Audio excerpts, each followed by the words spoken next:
was just a week ago we were gearing up for the arrival of Hurricane Barry. Our Hunter Davis was part of the KXXV crew who loaded up and went to Louisiana to help out our sister station there. And it's great to have you on Central Texas Living. It's our first chance really to kind of do a little debrief. I know. On what last weekend was like.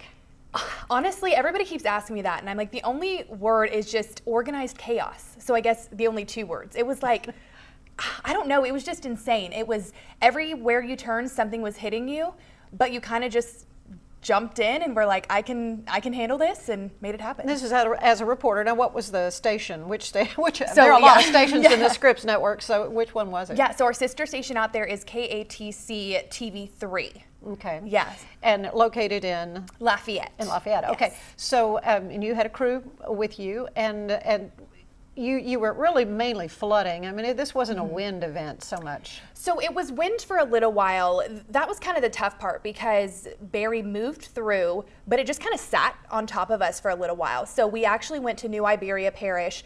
We were in there for a little while, and that's where really it was only the area that it was really windy at. I think they said it got up to like 65 miles an hour, and that was for a few hours.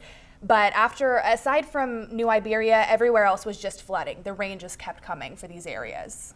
And the folks, and we're seeing, you're in a boat.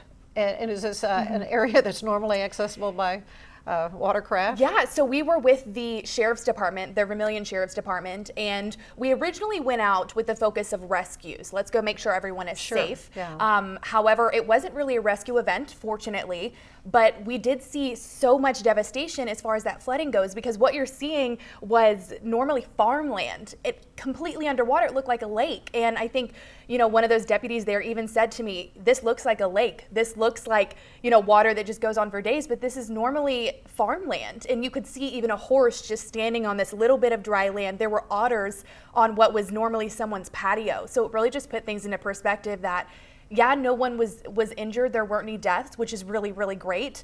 However, there are people that are going to be dealing with these, effects for days, weeks, and maybe even months to come. Yes, I was wondering about that because it takes a long time in that part of the country for water to finally recede. Yeah, they even mentioned that where we were, which was Vermilion Parish at the time, they survive off farming. The sugar cane and things like that is kind of what they live off of. So there's the otters. Those otters were they were the hit of the newscast when we saw those guys. I'm going to be honest. When we saw them, I was like, "Oh my God, otters!" So I kind of freaked out.